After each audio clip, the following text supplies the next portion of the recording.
Pa mundësia për të patur një kasë fiskale e cila do t'i shpëtonte nga gjobat dhe konfiskimi i mallit, ka detyruar rreth 100 tregtar të tregut të fruta perimeve në Elbasan t'i vënë kyçin në aktivitet. Ata kanë protestuar përpara bashkisë kundër vendosjes së kasës fiskale, duke kërkuar të trajtohen si tregtar ambulant.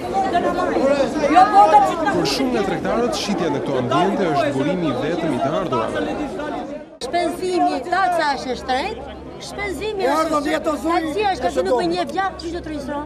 Dikasteri i financave që ka e tatim taksa nuk ka ardhur në bazë të vit të kronometroj sa bie paga reale, çfarë shpenzimi kemi ne.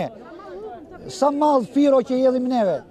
Ne nuk përballojmë dot bukën e gojës, me logjikë dhe me statistikë. Jemi familjar që mbaj familjen aty, me ato kapsina.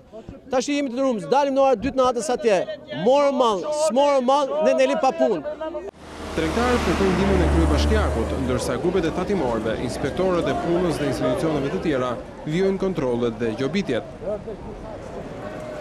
Edhe tregtarët ambulantë të qytetit të Kavajës, që ushtrojnë aktivitetin e tyre në tregun industrial, kanë protestuar përpara bashkisë së qytetit. Ata pretendojnë se rritja e taksave është e papërballueshme, ndërsa niveli ditor i xhiros ka rënë ndjeshëm. Ne jemi me orar të kufizumën. Derisa jemi me orar të kufizumën, nëse kena ditën tonë, ne vetëm te kërkojmë. Treg ambulant. Asnjë gjë tjetër. E kërkojmë zgjidhjen ke kryetari i bashkisë na mbështesi, si gjithë qytetet e tjera, edhe Elbasani edhe Shkodra. Ju aprovu për treg ambulant, ashtu kërkojmë edhe ne. Punë s'po na siguron.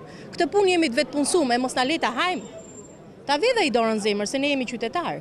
Jemi hallexhi. 500 familje mi fjalë që ushqejmë me këtë punë. Kështu që ne kërkojmë mi fjalë treg ambulant. Por dhe si që ka mi fjalë të gjithë Shqipënia mi fjalë treg ambulant, ashtu do të kërkojmë ne. Tregtarët kanë paralajmëruar të tjera protesta, duke thënë se do të mbyllin aktivitetin nëse kërkesat e tyre nuk merren parasysh.